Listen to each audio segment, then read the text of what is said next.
Hi, it's Matthew Reed here from How to Repair Pendulum Clocks, and we have another workshop techniques video.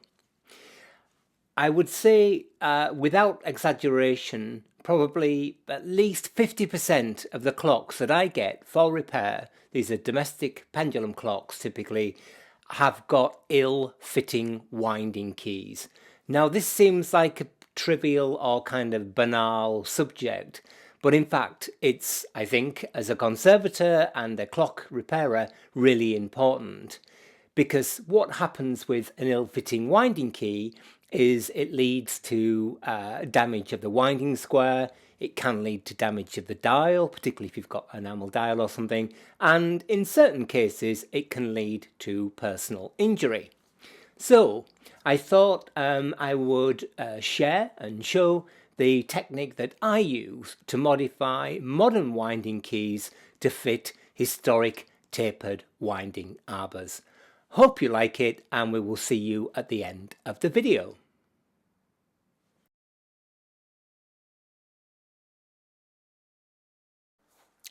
So today we're going to talk about modifying modern winding keys to fit the tapered winding squares of clocks.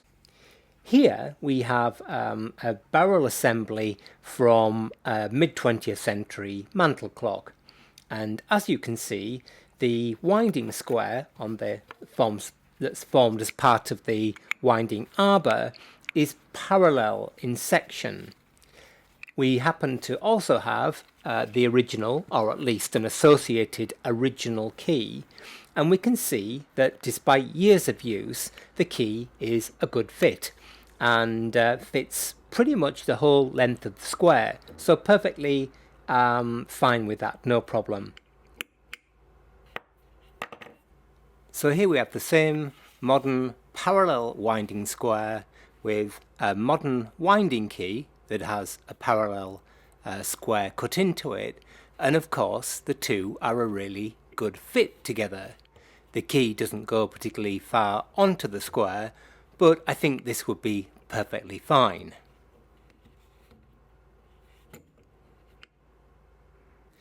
However, many clocks that I get for repair, the winding key is not a good fit, and particularly if it's a steel key, then what happens is this can obviously become unsafe for winding, and it also damages the winding square.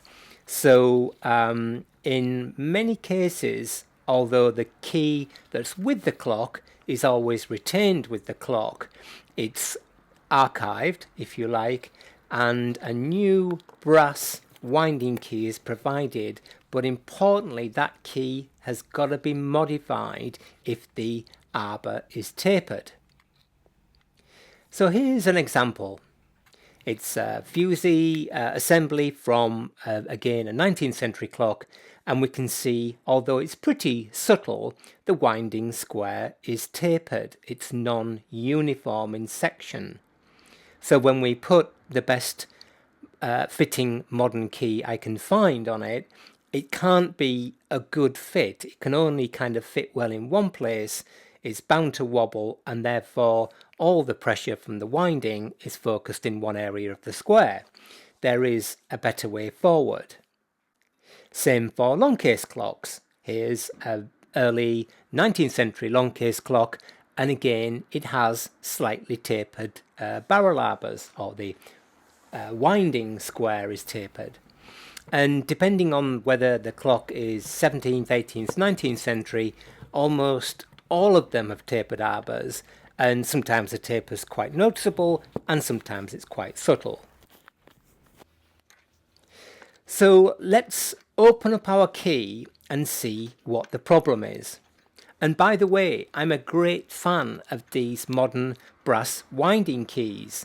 They're really good value for money, and this brand that I use is nicely made. Nothing wrong with it at all for those modern mantle clocks.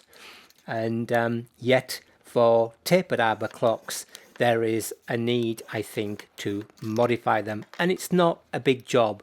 Probably takes about an hour in all at the most. So let's open the key up. And once we've grappled with that, we can see straight away what our challenge is. And it's really threefold.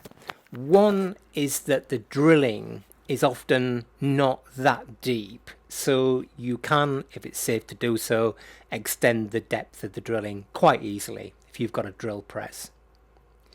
Secondly, the broached bit, so the key is first formed by drilling, and then a square section broach, a cutting tool, is driven into the drilled hole and it cuts away the corners.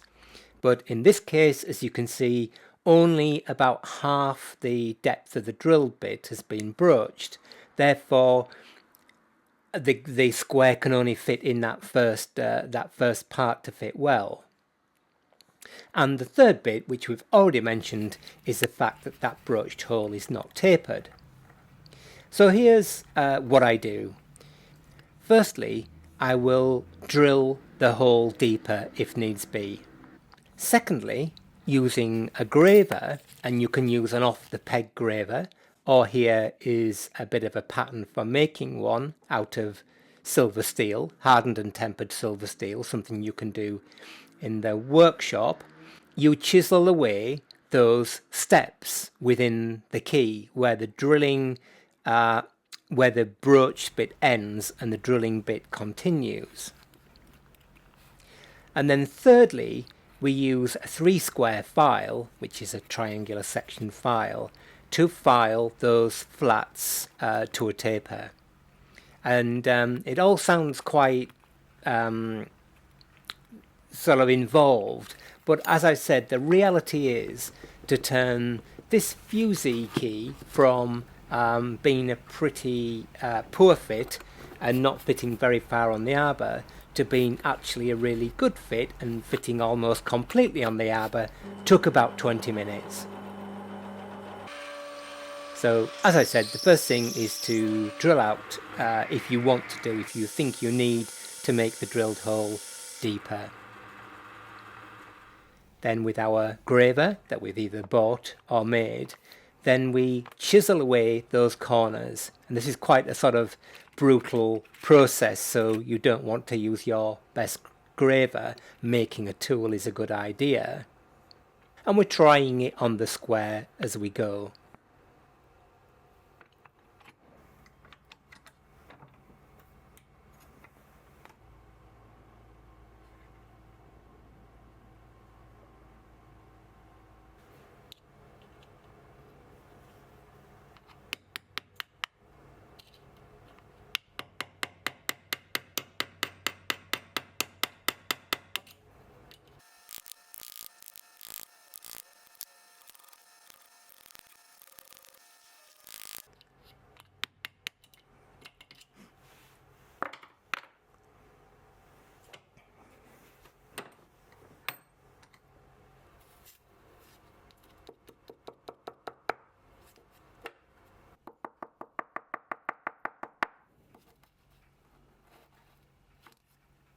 Once we've done that and we feel there's enough of that material chiseled away, then get our 3-square file, and here I've ground away or stoned away one complete set of teeth, so it's got nice sharp corners, because remember you want the square to fit into the corners. We again spend an amount of time filing a taper, trying it, and as I said, maybe after an hour or something like that, maybe a bit less, we've turned our key that was a pretty poor fit into one that is a really good fit.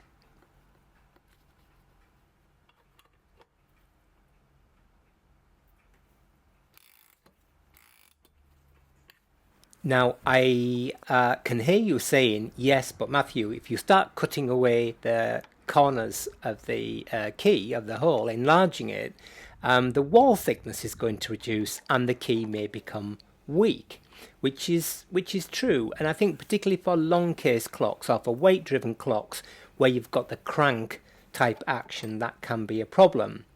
So if you are concerned about the key becoming weak, then what I suggest you do is do what I've done here and make a sleeve of about half a millimeter wall thickness, maybe a little bit more than that, that's about 0.1 millimeter, too small diameter for the shank of the key.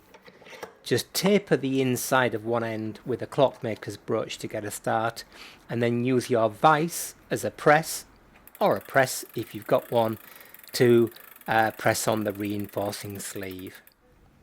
And again, we can see here that this modified winding key is now a really good fit.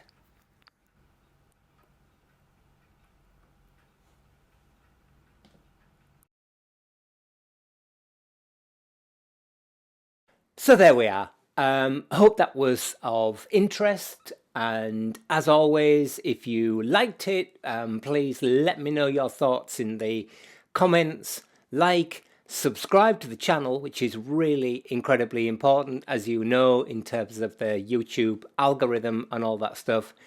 And also, if you want to support me in my craft and conservation practice in making what is typically free content to an international audience, then you can now support me on Patreon, link in the description below. And we will see you again soon with another video.